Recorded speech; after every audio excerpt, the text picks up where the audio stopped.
Welcome back to the only thing that matters. That's it. It's just us. That's it.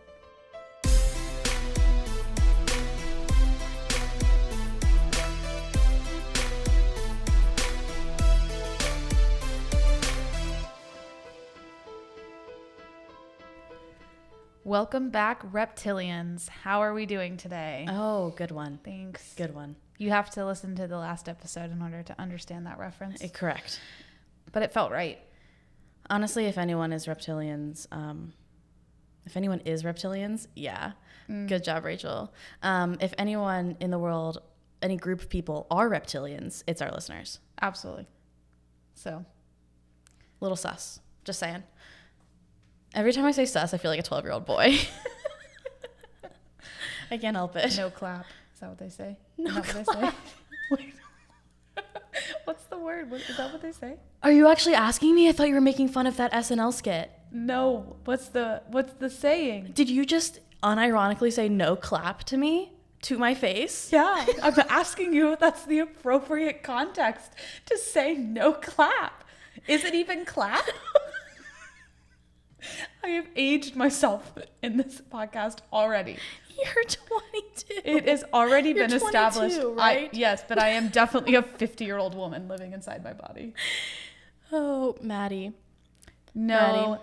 cap. That's it. No cap. Not clap. And what is... I need Elon Musk to explain it to me Did you again. say Elon Musk? I did say must. Oh, guys, we are all aboard the giggle train. No, but I think Elon Musk needs to explain it to me because I clearly don't understand it. I don't know if he understands it either. That is true. I could tell Elon and I were in the same boat of having literally no idea what. Just in general? Just no idea. Okay. All right. Let's let that go. So we did that. So it's no cap. Forget that ever happened. No cap. I'm going to have to Urban Dictionary this, but I'm we'll do gonna, it later. Slam your computer shut. We're going to do it later. And kick you out, fire you. So apologies. Just cut right to it. Why don't We're just going to cut right to it because there's really nowhere to go from here. Okay. While you, in all of your perfectness, You can stop there. are perfect, there were things that I feel we need to apologize to our listeners for. Disagree, but go on. So here we go. I would like to apologize for Rachel having to read her notes more than she usually does. A little slacking, but we'll give it to you because you're awesome, and it was a lot.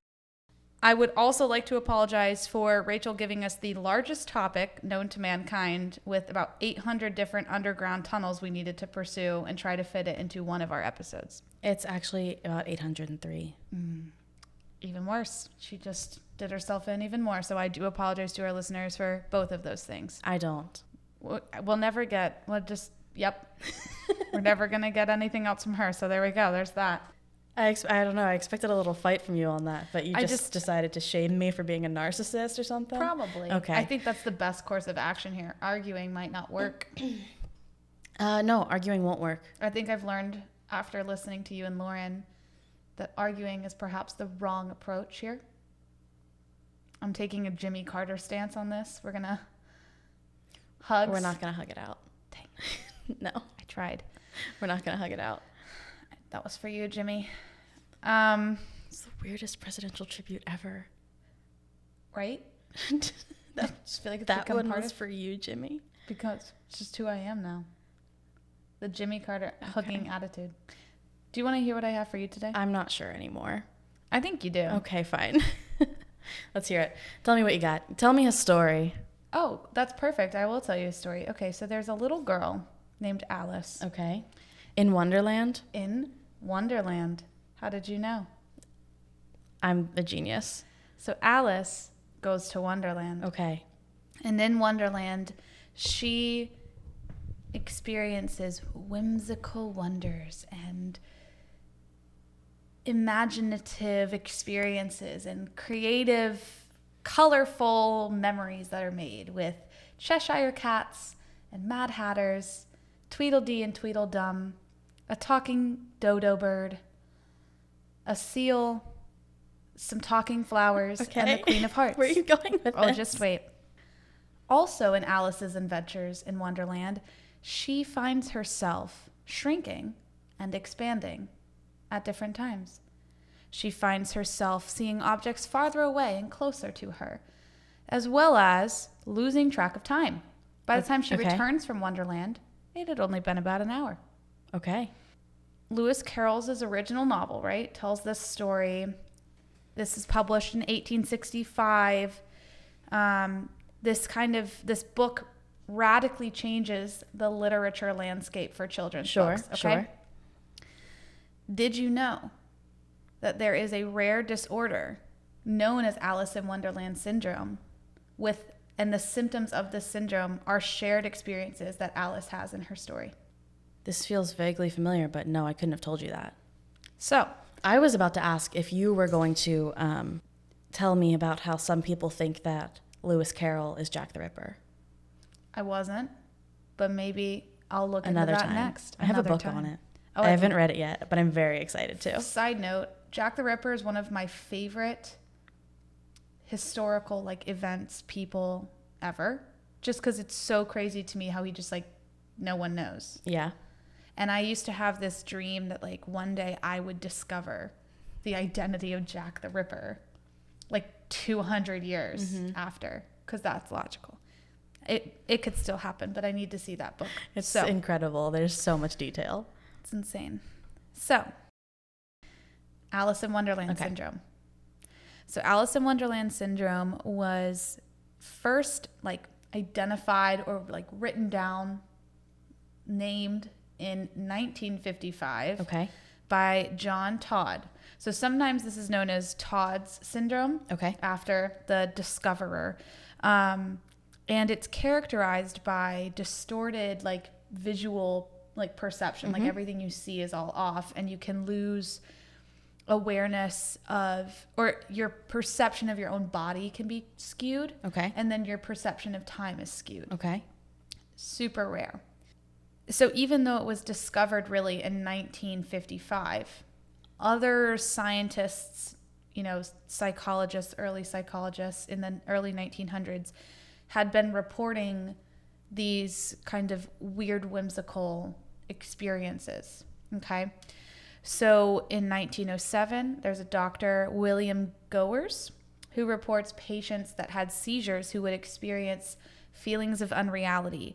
Herman Oppenheim in 1913 wrote that, quote, a patient with violent migraine had indescribable feelings of detachment of trunk or an extremity. Another doctor, MacDonald Critchley, noted that his patients would have, again, micropsia and macropsia, where they would imagine that their body objects were either smaller or larger than they are. And then Carol Littman in 1952, who's often considered maybe the precursor to John Todd, even though Todd is the one who receives credit. He was the first one to describe migraine patients with hallucinations of their bodies splitting and things growing and shrinking. And Littman was the first to make the connection between Lewis Carroll's novel and this syndrome that people can experience. I've got a question. Yes. It's a couple questions. Yeah. So how are these symptoms different than, say, body dysmorphia, time blindness, or dissociation? So I'm gonna tell you. Okay. I'm gonna tell you. So this is what it's important to understand is that this syndrome is not considered a mental health issue or anything that has to do with hallucinations or eyesight problems. It's not even necessarily a neurological condition. It's people who experience Alice in Wonderland Syndrome are aware that their reality is distorted. They know what they're seeing is wrong. Yes. So is that, so what is it considered then? What category does it fall under? It just because there are a lot of mental health, right. Mental disorders, syndromes, whatever, that there are distortions that people are aware of their distortions. They know that hallucinations or voices or their perceptions of things are incorrect. So Alice in Wonderland Syndrome is it's typically works in conjunction with other underlying conditions. So what's happening here is Alice in Wonderland Syndrome is still it's a relatively new field of study. I mean, it was really discovered in 1955. It's also not necessarily harmful, and it usually fades by adulthood.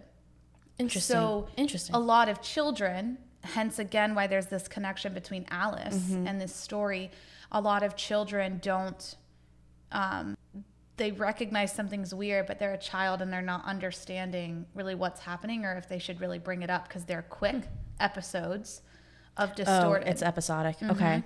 And so it doesn't often get reported. And what's important to note why it's not necessarily a mental health like condition in and of itself is originally this was just treated as you've gone mad, hence the Mad Hatter character. So it has a neurological basis, but it's not considered like a diagnosable illness, disorder. It's not like we can trace it to one particular area of the brain or like, there's things like that. So originally it was treated as being, you've gone mad. You're seeing things, get to the asylum kind of thing.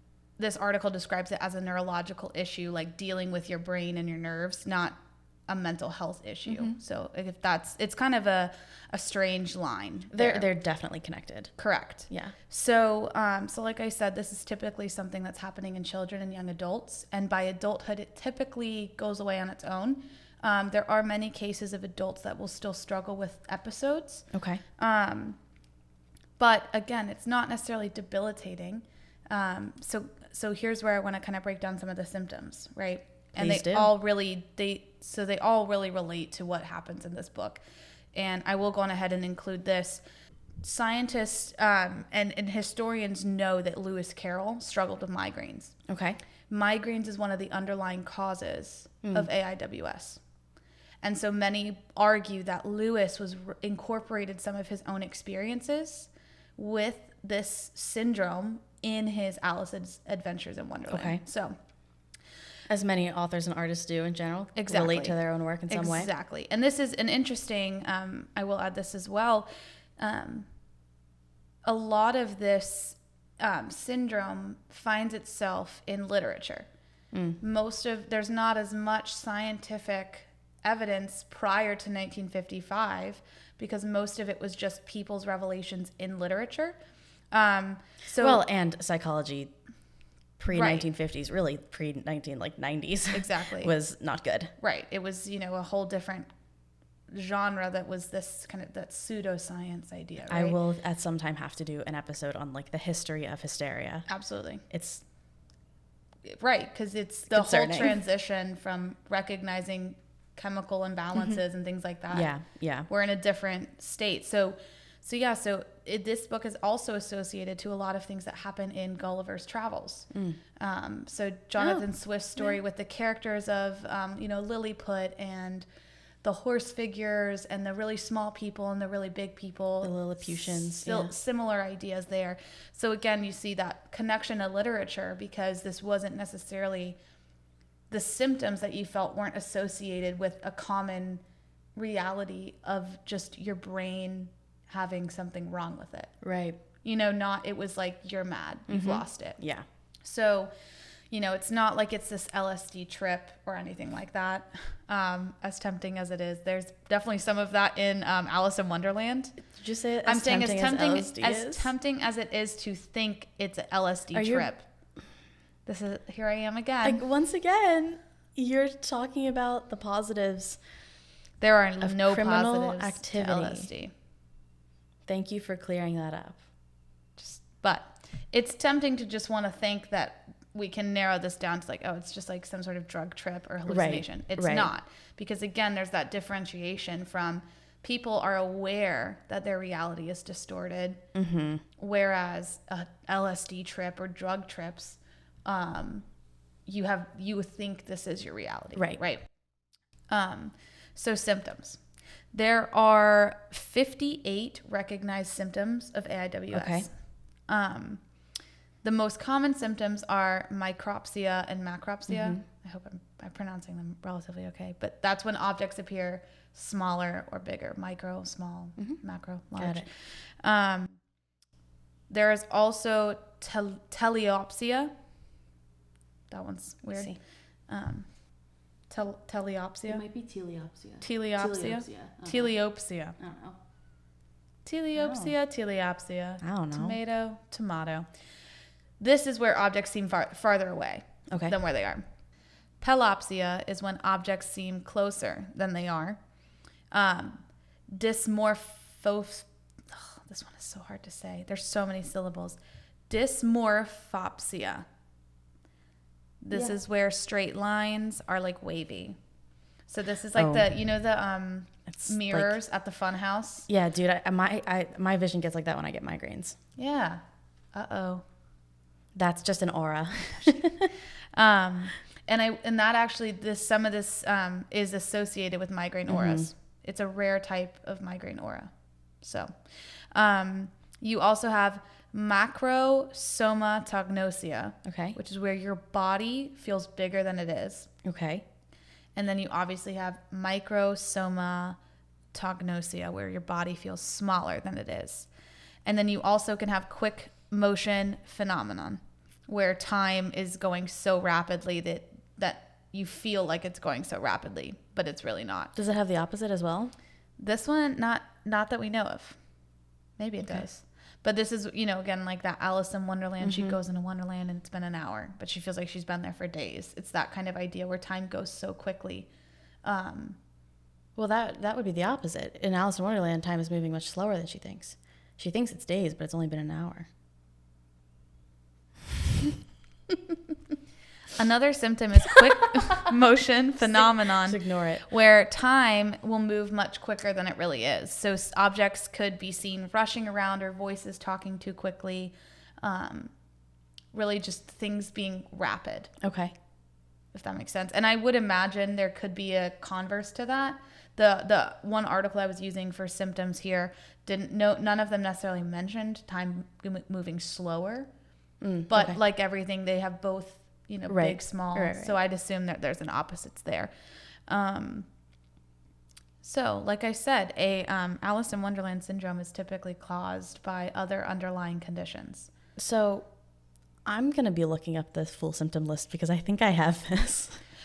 Well, and so part of what I found so interesting about this, syndrome is that it's not a lot of people. I mean, it's like it has scientific grounds. There's lots of studies. I've never heard of this.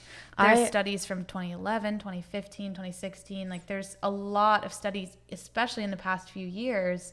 But like I mentioned, because it sometimes can just be like so quick, people don't perceive it. It happens in children. So children are just like, well, that was weird, but they're a child. So they're not necessarily like thinking, oh, what? Like I need to go tell my doctor. You know what I'm saying? So I have had this happen on multiple occasions and I did not think anything of it. Okay, tell me. Until right now. Tell me. I've had obviously I have had the wavy lines, but that is kind of more of when I have a migraine. I have had and now the time thing, that may just be because I have ADHD. Time blindness is a thing. I have had on occasion, but it's only on occasion. It is like an episode kind of thing. I always thought I was just in my head and maybe a little too tired, sleep deprived or something. But the feeling of my body being really big or being really small, not being able to mentally, if I'm looking at myself in a mirror, I can see I'm not having dysmorphic images. Oftentimes it'll be at night, if I'm laying in bed, my body will feel really big or it'll feel really small. But if I look at myself, I can't imagine what my body actually looks like. Yeah. What were some of the other ones? I already forgot. So your objects being smaller or larger than they are. So looking at something else, objects seeming further or farther away. So your depth perception is off. That's literally what just happened when I was sitting here. I was like, this looks like it's about a mile away. Right. And so again, some people assumed with this depth perception, it's just glasses. I've always thought I kind of had bad depth perception.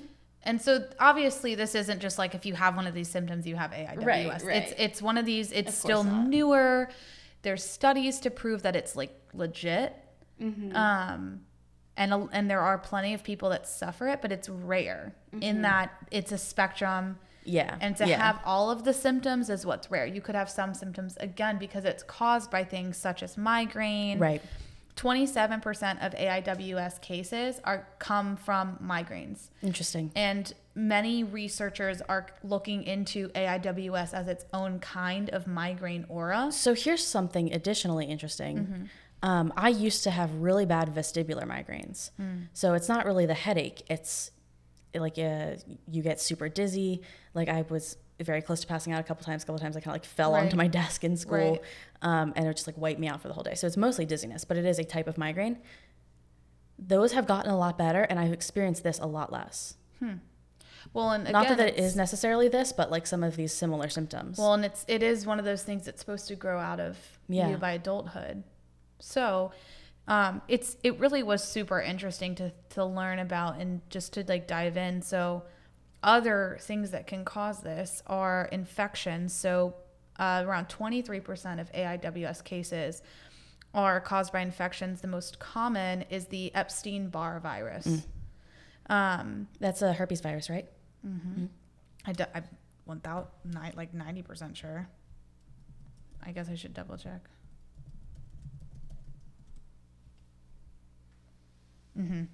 Yes. What percent? 40? 23. Okay, I don't know where I got 40. So the other thing is head trauma. So 8% of cases can come from head trauma. And this is one particular study. Did I have a TBI I don't know about? There's other, there's obviously other studies. This is from a 2016 study. Something like concussions too, too many blows to the head. Yeah, big time. There's a lot of crazy things that can happen with. Right. Epilepsy accounts for 3%. Okay. And then they do account for certain medicines like cough syrups or other hallucinogenic drugs. Interesting. Can that cause it like more than one episode, or is that kind of like it mimics the symptoms of it? It's going to influence the intensity of episodes is really what happens here. So gotcha. And obviously hallucinogenic drugs, there's an extra syllable there. They cause episodes in and of themselves. So there is that. They're not the same, but they kind of mimic each other. Exactly. So there is that recognition of like that can complicate and or mimic AIWS. And then there is actually 1 out of 5 cases have no obvious cause. So, researchers are really diving into it to figure out what is it. We recognize something's happening. We have this name for it, but we're still understanding all the implications of how it separates and defines itself, which is, I think, honestly really interesting to be a part of some kind of development. They also believe that Alice in Wonderland Syndrome is genetic. Okay. Or hereditary. I think those both. Whatever. Yeah, there's one story actually in the New York Times that is really where a lot of this got some traction. Her name was Helene Stupinski. Okay. And she was writing this almost blog post about her and her daughter, Paulina, who were having AIWS episodes. And the whole our article is breaking down how not only her and her daughter, but her mother also had episodes when they were children, and her son had episodes. So, so there is a lot of evidence that it's genetic and that it can be something passed down. At least anecdotal evidence. Yeah. So Helene actually describes an episode saying, quote, "When I was young, I too would see things far away, as I once described it to my mother, as if everything in the room were at the wrong end of a telescope. The episodes could last anywhere from a few minutes to an hour, but they eventually faded as I grew older," end quote. So episodes are typically brief, and they're not like your LSD trips. They're their own weird sort of like everything is my off. LSD trips. Yeah, yours. I'll let it go. It's fine. So there's not a way to predict or monitor these episodes. They're not expected. The syndrome itself is very rare. And so there's not really any treatment. So in terms of like, danger to you, like that's why I don't think that there is as much of a push for like treatment or cure, because Right. it's fading away, and it's also not anything that's actually harming anybody or putting people in harm's way. Well, Because you're unless still you're, like, conscious of the fact that your operating reality is heavy distorted. machinery. Well, that's fair. If you're driving a car, You know, and but there's a good couple of years in there where you might have some overlap. that's fair. So maybe, I mean, they're working on it, Yeah. but a lot of like the treatment advice is just taking care of the underlying condition, right? So dealing with your migraines or Yep. epilepsy, things like that. And, you know, since it's also, you know, it's not like an LSD trip where, I mean, to your point, there is obviously room where these could become a hazard. But like an LSD trip, if you have like a bad trip, you could end up in the middle of a highway Right. and like die. Yeah. You know, these are more like, I see that everything is off and I can be consciously aware of it. So even if you were operating heavy machinery, you could like know. Be aware enough to stop, pull over, whatever. Right. So it's very Hopefully. strange. It's just a very like strange, Interesting. newer development that does have a lot of like scientific basis. There's a lot of, to your point, anecdotal evidence, but also scientific evidence. And it's one of those things that researchers are still building off of and theorizing. Right. But it really is super interesting. And then to your point, considering like the history of hysteria even, and looking at the progression of psychology as a legitimate science is very interesting, especially considering this, you know?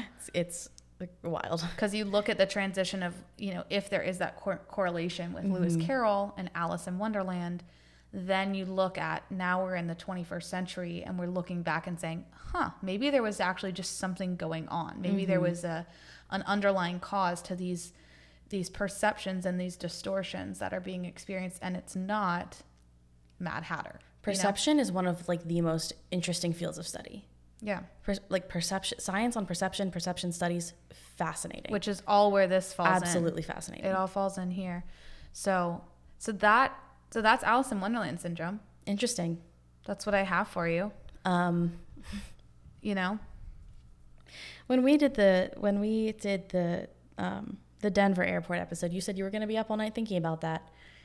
I think I'm going to be up all night researching this, calling my doctor. you're gonna be like, do I have Alice in Wonderland Syndrome? Or do I just have ADHD and I don't sleep enough? Well, and it'd be interesting just to consider. I mean, I get this feel from my research that Alice in Wonderland Syndrome is a spectrum. And again, it's not like they have a hard and fast line of like, this is where you have Alice in Wonderland Syndrome. But it's one of those things, I think, to your point, maybe more people struggle with, and it could be really still just a symptom of, or like have underlying causes that maybe people just aren't aware is like a thing. So I don't know. It's interesting to think about. Say? Who is to say? Me. I'm to say on everything. Every topic As ever. always. So yeah, so Alice in Wonderland Syndrome, it's kind of crazy. It makes me think of the movies and the book in a different light. Nonetheless. I've never read the book. Oh my gosh. It's so good. Sorry. The original illustrations are like so pretty too. Okay. Definitely 10 out of 10. I trust recommend. So watch Alice in Wonderland. Disney, sponsor us. Oh, you're going big for sponsorships. Hey, shoot for the You stars. want our first like one-on-one corporate sponsorship? Yes. To be Disney. Okay. A dream is a wish your heart makes. Thank you for that. You're welcome. But anyways, Alice in Wonderland Syndrome, crazy times, distorted perceptions, and magic mushrooms, and talking flowers. And LSD. And LSD. Sponsor us, Disney. But not LSD. But also sponsor us, Disney. So that's what I have for you, What am I Rachel. supposed to do with this? I know. I don't know. I don't know where you go from here. I don't either. Because your mind is whirling down the rabbit hole, trying to determine. Well, it always is. I mean, am I kidding? Always, constantly.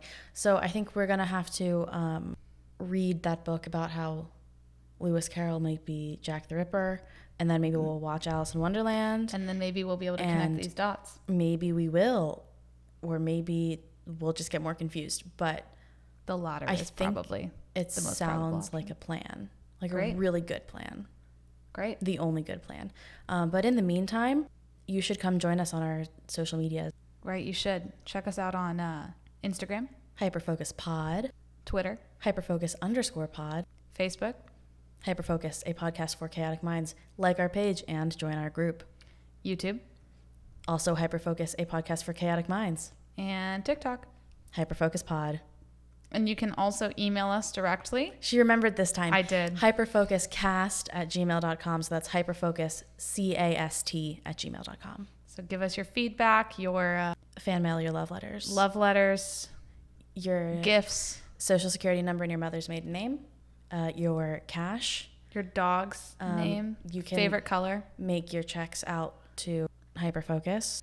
And you can also give us topics. If you have anything interesting that you've learned of. Or if you prefer to send money digitally, you can go to our website and click on sponsor this podcast. Disney, did you hear that? No, that's like, it's people who can like donate I money. know, but Disney. Oh, okay. Just have Disney donate a bunch of money. Hey, I'm really going hard for the cash grab today, I know. apparently. I can't control her. I apologize. I can't for control this. me either. But I will say you should follow us, check us out, send us emails, send us your feedback. We love and appreciate you all. And your money. And your money, I guess. We punchy today. We a little bit punchy today.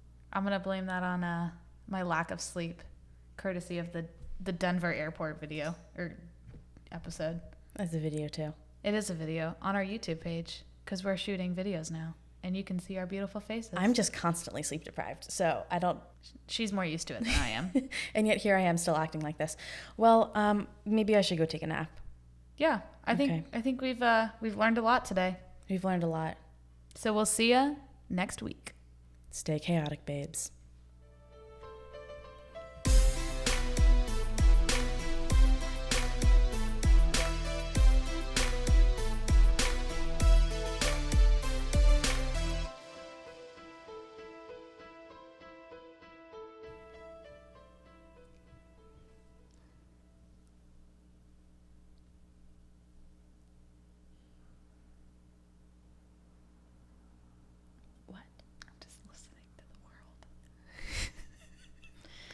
Okay, say your piece.